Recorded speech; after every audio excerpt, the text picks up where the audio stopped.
आए हैं उसमें आगे क्या होगा, क्योंकि नई भर्तियों के आदेश मुख्यमंत्री की तरफ से कर दिए गए हैं, तो कई लोगों का भविष्य इससे जुड़ा हुआ है। और इस पूरे मसले पर अब मुख्यमंत्री का जो बयान होगा उस बयान के बाद साफ होगा। हमारे साथ लाइव इस वक्त मुख्यमंत्री सर, आपने बड़ा फैसला लिया, को लेकर फैसला लिया है, क्या कुछ है सर? देखिए, हमारा इसका मुख्य जो काम है आगे का कि ये जो भविष्य में होने वाली भर्तियां हैं उसमें इन सब जो भ्रष्टाचार का, पेपर लीक का, अन्य जो घोटाला जैसी चीज आई है इसकी पुनरावृत्ति न हो, उसके लिए हम सख्त कदम उठाएंगे। और जांच को हमने कहा है तेज करने के लिए, और विद्यार्थियों का भी, परीक्षार्थियों का भी कोई अहित न हो उसका भी पूरा ख्याल रख रहे हैं जल्दी से जल्दी। और हम वैकल्पिक व्यवस्था है या परमानेंट व्यवस्था है उस दिशा में भी हम आगे बढ़ रहे हैं कि हम उनको जो परीक्षार्थी हैं उनको आगे की जो परीक्षाएं होनी उस पर भी असर न पड़े।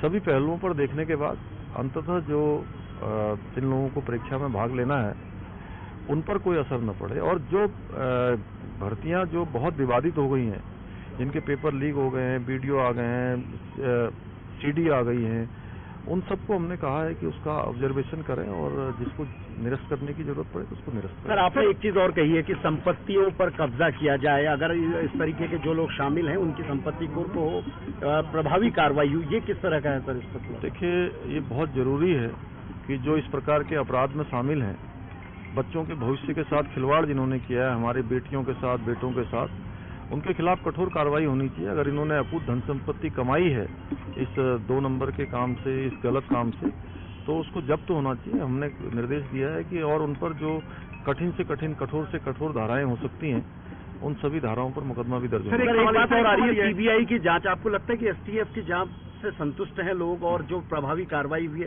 सीबीआई जांच की कोई जरूरत है? देखिए, अगर ये जांच में कहीं कोई कमी होगी तो अगर कोई और विकल्प भी खुले हुए हैं, लेकिन पहले हम देख रहे हैं कि अगर हमारी स्टेट की एजेंसी जांच कर रही है, अगर वो सारे काम कर लेती है तो हम उस पर जो है। पर सर, एक सवाल यह है कि जो अध्यक्ष थे, 2 अध्यक्ष थे, अधीनस्थ सेवा चयन आयोग में सचिव थे, अगर इतनी बड़ी गड़बड़ियां हुई थी तो आरोप उन पर भी तय होने चाहिए, उन पर भी एक्शन होना चाहिए। देखिए, अभी क्या है कि एक वैकल्पिक व्यवस्था बनी है, जो उसका एक्ट है, उस एक्ट में जो सचिव या जो लोग उसमें रहते हैं, एक तो उसमें आगे सचिव जो मेंबर होते हैं उन्हीं में से किसी को चार्ज दे सकते हैं। एक तो ये व्यवस्था है। जहां सचिव की बात है, मैंने कहा कि जो भी सचिव ही नहीं, भर्ती घोटाले में कोई भी होगा तो अगर वो कहीं आ रहा होगा तो उसको बचने का कोई सवाल ही नहीं है। एक लास्ट सवाल ये सर कि जो बच्चे जिसने एग्जाम दिया और वो भर्ती अगर गड़बड़ निकलती है, उसमें कुछ लोग सही चुन के आए होंगे, कुछ गलत होंगे, वो लोग चिंता ना करें, अपनी जो सही चुन के आए ऑब्जर्वेशन कर रहे हैं सारी चीजों का। तो साफ है, मुख्यमंत्री पुष्कर सिंह धामी को आपने सुना चांदनी, साफ तौर पर उन्होंने कहा कि जिन भर्तियों में विवाद है उनका ऑब्जर्वेशन होगा, जहां गलतियां होंगी वहां एक्शन होगा, उन लोगों के खिलाफ कार्रवाई की जाएगी। और ये अपने आदेश के बाद मुख्यमंत्री का पहला घोटाले में लिप्त है उस पर कड़ी कार्रवाई की जाएगी, कड़ा एक्शन लिया जाएगा और गैंगस्टर के तहत कार्रवाई की जाएगी। और अभी तक तो ये भी सीएम पुष्कर सिंह धामी ने कहा है कि पूरे ऑब्जर्वेशन के बाद ही कोई फैसला लिया जा सकता है। दीपांकर,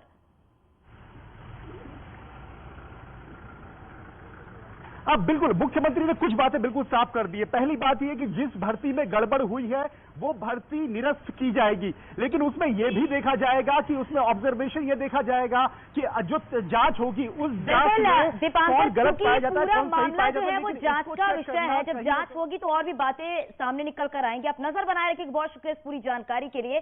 तो देहरादून में भर्ती परीक्षाओं में गड़बड़ी के मामले को लेकर राजभवन जाएंगे कांग्रेस के नेता, राज्यपाल को सही जांच की ज्ञापन भी सौंपेंगे। और इसके साथ ही प्रदेश अध्यक्ष करण मेहरा जो है वो एक प्रेस कॉन्फ्रेंस भी करेंगे दोपहर 1:30 बजे कांग्रेस ऑफिस पर। यह प्रेस कॉन्फ्रेंस होगी क्योंकि अब यह भी कहा जा सकता है कि विपक्ष को बैठे बैठा एक मुद्दा मिल गया है और भर्ती में जो गड़बड़ियां देखने को मिली है उसको लेकर अब जांच जो है वो की जाएगी, ऑब्जर्वेशन किया जाएगा और जो भी इसमें लिप्त है उस पर कड़ी कार्रवाई की जाएगी। हालांकि कांग्रेस ऑफिस में करण मेहरा जो है आज 1:30 बजे एक प्रेस कॉन्फ्रेंस भी करेंगे, जिस तरीके से भर्ती परीक्षा में गड़बड़ियां देखने को मिली है। और साथ ही ये भी है कि 2015 के बाद जितनी भर्तियां हुई हैं वो पूरी तरीके से रद्द कर दी गई है, नए सिरे से यह परीक्षा कराई जाएगी। यूके SSSC पेपर लीक में आरोपी हाकम सिंह की नेताओं के साथ फोटो के मामले में अब सियासत तेज हो गई है।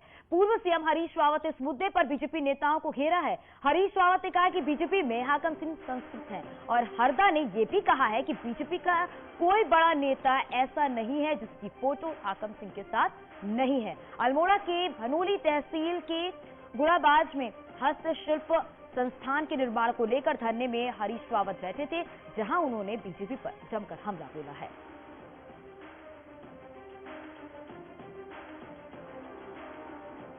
हम उत्तराखंड बनाने के काम में लगे हुए हैं। इनके हाथों में जो उत्तराखंड बर्बाद हो रहा है, इस समय हमारा पूरा फोकस उत्तराखंड बनाने में है। और भाजपा तो जो है अपनी भर देह वाली है, वो तो केवल अपना भला देखती है, वो समाज का भला नहीं देखती है। हम लोग लड़ने के सीएम पुष्कर सिंह धामी आज उधम सिंह के दौरे पर रहेंगे, जहां पर सीएम बौर जलाशय में चल रही राष्ट्रीय काइकिंग कैनोइंग प्रतियोगिता के समापन कार्यक्रम में शामिल होंगे। सीएम पुष्कर सिंह धामी 3:15 बजे उधम सिंह नगर पहुंचने का कार्यक्रम रखा है और 4:30 बजे सीएम पुष्कर सिंह धामी देहरादून के लिए रवाना होंगे।